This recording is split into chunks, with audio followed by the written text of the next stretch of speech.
हमने शुरू किया था स्वामी जी के लोगों को संत के आशीर्वाद कैसे प्राप्त होते हैं, तो आजकल हुँ। लोगों को उस तरीके के संस्कार ही नहीं दिए जाते हैं। हाँ, लेने का तरीका नहीं है। भई साधु महात्मा तो अपना प्रेम और कृपा बाँटने के लिए बैठे हुए हैं, पर हम हमारे पास वो तरीका ही नहीं है कि कैसे उनकी कृपा लेना चाहिए।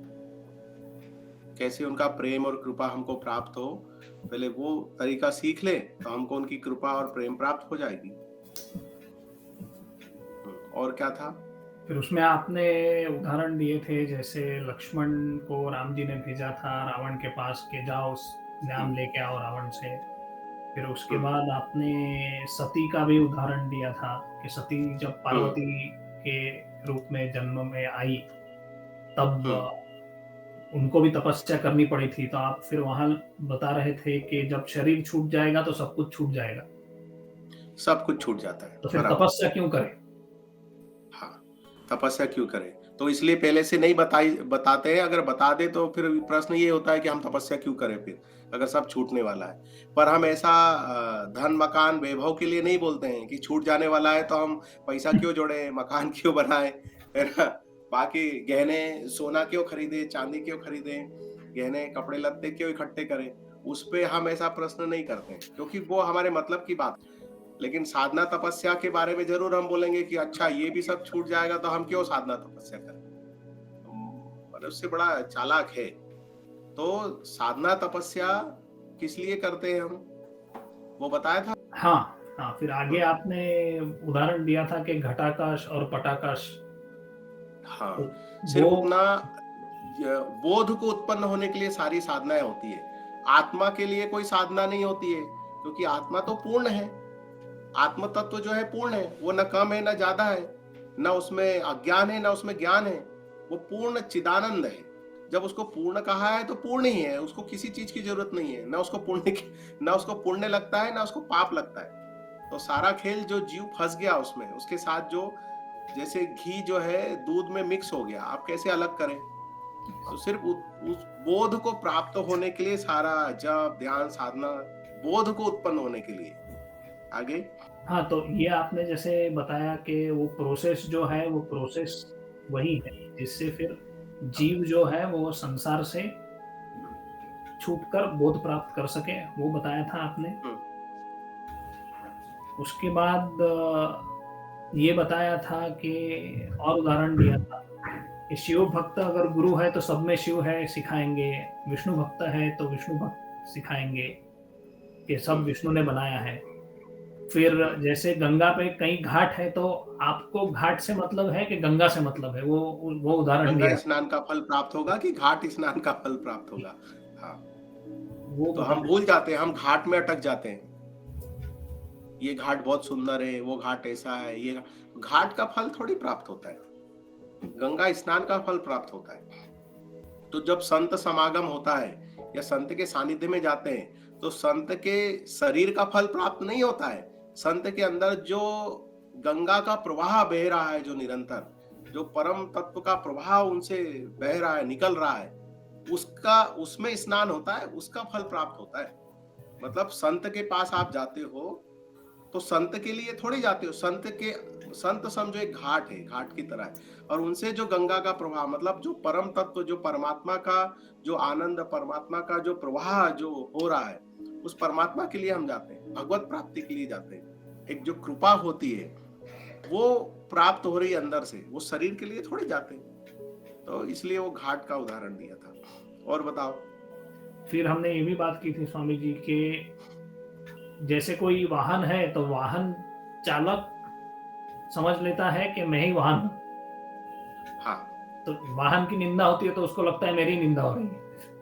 हुँ, बराबर। फिर आगे जाके आपने बताया था कि जो देता है। हाँ, पहले वाहन वाहन की पूरी बात कर लें कि मेंटेनेंस वाहन का होता है, बैटरी बदलना वाहन की पड़ती है, इंश्योरेंस वाहन का होता है, जो आपका ऑटो है या कार है जो भी है, मरम्मत उसके इंजन की होती है, कार टायर पंचर कार के होते हैं, मतलब जो उसके टायर पंचर होंगे तो ऑटो के होंगे, कार के होंगे, आप उसके अंदर जो ड्राइवर है उसके थोड़ी होंगे। एक्सीडेंट होगा तो वाहन का होता है।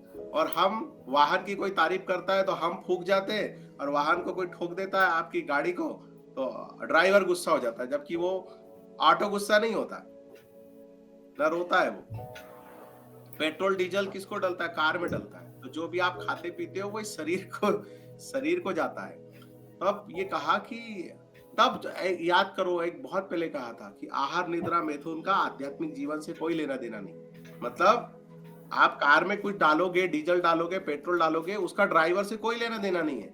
हाँ, कार जरूर बिगड़ जाएगी, पेट्रोल की कार है, उसमें डीजल डाल दोगे तो कार में प्रॉब्लम हो जाएगी। अब कार में प्रॉब्लम हो जाएगी तो आप चला पाओगे क्या? अपने लक्ष्य तक पहुंच पाओगे क्या? नहीं। इसलिए कहा जाता है कि आप अच्छा भोजन करो जो शरीर को स्वस्थ रखे। ऐसा भोजन मत करो कि आप बीमार हो गए, आलसी हो गए, तो आप साधना कैसे करोगे भाई? उसी कार से चला के आप मुंबई जाओगे ना, तो उसी शरीर से आप साधना करके आप जो है सत्य को उपलब्ध होगे ना। और अगर शरीर ही डिस्टर्ब हो गया तो फिर कैसे करोगे? अभी लास्ट टाइम एक वो न्यूरॉन्स, नशा पत्ता करने से मस्तिष्क के न्यूरॉन डिस्टर्ब हो जाते हैं। तो फिर ऐसी कुछ गाड़ियां होती है जो जल्दी गर्म हो जाती है, बंद पड़ जाती है, पानी डालते रहो, फिर एक एक घंटा रोको, फिर चलाओ। तो ये बहुत अच्छा उदाहरण है समझने के लिए। और सारी साधनाएं इसीलिए है कि आपको ये एहसास हो जाए कि आप शरीर नहीं हो। या आपको जो नाम मिला है, वो नाम किसको मिला है? उस शरीर को मिला है। जैसे अल्टो है, जैसे मराजो है, जीप है, होंडा सिटी है, मर्सिडीज है, ऐसे गाड़ियों को नाम मिला है। ऐसे ही आपको नाम मिला है, आपके शरीर को नाम मिला है। पर वास्तव में वो नाम आपका है क्या? नहीं। आप तो चिदानंद आकाश परम तत्व हो, आपके शरीर को नाम दिया गया है। और सारा खेल वो शरीर का है, आपका तो खेल है ही नहीं। तो जो सारी साधनाएं हैं वो आपको आपके शरीर से अलग करने के लिए, वो ज्ञान उत्पन्न करवाने के लिए, इसके लिए सारी साधनाएं। और वो आप बोध को उपलब्ध हो गए तो सारी साधनाएं छूट जाती है, सारा जप तप सब छूट जाता है, फिर कुछ जरूरत ही नहीं है कुछ करने की। स्व में स्थित होने के लिए सारी चीजें हैं। और स्व में स्थित हो गए आपने उस आनंद को पकड़ लिया, परम आनंद को पकड़ लिया, उसको उपलब्ध हो गए, फिर वहां से गिरने का कोई सवाल ही नहीं उठता। फिर स्वामी जी आपने ये बताया था कि चीजें छोड़ना सीखो। सांस जैसे प्राणायाम या ये करते हैं साधना, तो उसमें सिखाया जाता है कि श्वास छोड़े कैसे। श्वास लेना तो नेचुरल है, श्वास ले ही लोगे आप। हाँ, शरीर तो श्वास ले ही लेगा। आप रोक के बताओ तो भी वो बेचैन हो जाएगा शरीर सांस लेने के लिए। तो सांस छोड़ना सीखो। तो हमने राम और रावण का उदाहरण दिया था कि रावण ने पूरा जीवन इकट्ठा किया, बटोरने में गया, उसका पूरा जीवन। सोने की लंका ले ली, शिव जी स्वयं उसके गुरु थे, सभी देवी देवताओं को प्रसन्न किया, कुछ को तो उसने बंधक बना करके रख लिया, मतलब बटोर ही रहा था पूरा जीवन। हम मॉरल ऑफ द स्टोरी उसकी देखेंगे तो पूरा जीवन उसने बटोरा, इकट्ठा किया। सब कुछ बटोरने के बाद, इकट्ठा करने के बाद भी वो असंतुष्ट ही था, चिड़चिड़ा ही था, बाद में उसको गुस्सा आ जाता था। इसलिए लोग उसके सामने कुछ भी कहने से डरते थे। आसुरी प्रवृत्ति कब आती है? आसुरी प्रवृत्ति सब इकट्ठा कर लिया, सब बटोर लिया, तो जिसमें ये भावना है समझो वो रावण है। क्योंकि सब इकट्ठा करके भी वो चिड़चिड़ा ही है, असंतुष्ट ही है, अब और चाहिए, अब ये चाहिए, अब वो चाहिए, क्या क्या चाहिए। बटोरने के बाद भी वो कंप्लीट नहीं हो पा रहा है, वो अपने आप को इनकम्प्लीट ही समझ रहा है, क्योंकि उसने जाना ही नहीं था कि त्याग का महत्व क्या होता है। और ये महत्व भगवान राम ने जाना, इसलिए वो भगवान हो गए। मतलब हमेशा उन्होंने देना सीखा, बांटना सीखा, मुक्त करना सीखा। तो मुक्त करना सीखा, बांटना सीखा, तो लोग आके, ऋषि मुनि आके अपना तप उनको दे जाते थे। विश्वामित्र ने अपने पूरे जीवन का तप और सारे अस्त्र शस्त्र राम और लक्ष्मण को दे दिए, अलग से उनको कुछ मेहनत नहीं करना पड़ी। रावण को कितना कठोर तप करना पड़ा, क्योंकि उसको सब चाहिए था। राम ने जिसने जो मांगा राम ने दे दिया। तो ये उदाहरण। और फिर उसमें एक और उदाहरण दिया था कि एक स्त्री होती है, वो कब पूर्ण होती है।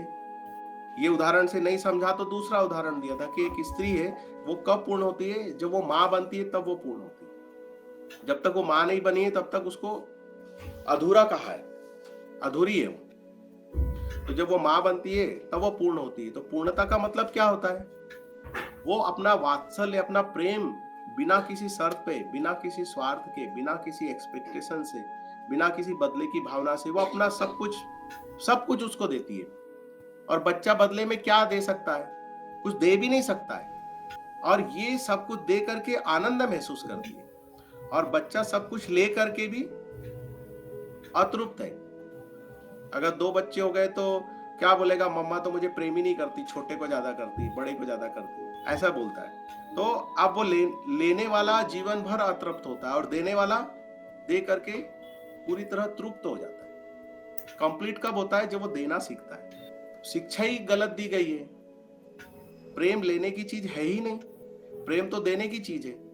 प्रेम करो, प्रेम बांटो, प्रेम दो। जितना आप कुएं का जल उलीचोगे ना, जितना कुएं का पानी बाहर निकालोगे, उतना कुआं फिर भर जाएगा। और अगर आप उल्टी प्रक्रिया करोगे तो समुद्र भी कुएं के अंदर उड़ेल दोगे तो गायब हो जाएगा। तो जब आप बांटोगे तो आप नवीन ऊर्जा से भरे रहोगे। हमेशा आप आनंद और तृप्ति महसूस करोगे। लेने वाला हमेशा अधूरा ही रहेगा। बांटने वाला और बड़ा हो जाता है, लेने वाला वहीं के वहीं रहता है। ये उदाहरण से चीज समझ में आ जाना चाहिए। और नहीं समझ में आ रही है तो बार बार रिपीट करो, सत्संग को सुनो। कि मन है ऐसा जो बार बार भटकाता है, और अगर कोई उससे प्रश्न खड़ा होता है तो फिर प्रश्न करो और फिर उसका उत्तर ढूंढो। इतना ही हुआ था स्वामी जी लास्ट टाइम। इतना ही था। अभी इसमें और किसी का कोई प्रश्न है क्या? तो साधना क्यों कर रहे हैं हम जो सारी साधनाएं कर रहे हैं ना, वो बोध को उपलब्ध होने के लिए कर रहे हैं। ये जानने के लिए कर रहे हैं कि हम शरीर नहीं है, या इस शरीर को जो नाम दिया है हम वो नहीं है। खुद को जगाने के लिए ये सारी साधनाएं की जा रही है। और जिस दिन जाग गए उस दिन साधना की जरूरत ही नहीं है।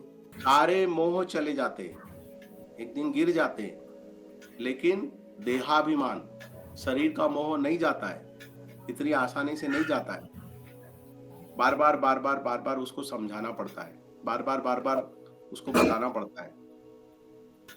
मन, बुद्धि, चित्त, अहंकार, अलग अलग रूपों में चीजें बढ़ जाती है, फिर अलग अलग तरह से उस पर काम करना पड़ता है। तो जो साधना करते हैं वो विधि वैसी ही होती है जैसे दूध के अंदर से घी को निकालना। और एक बार घी निकल गया तो दोबारा दूध में नहीं मिलेगा, फिर तैरेगा ऊपर।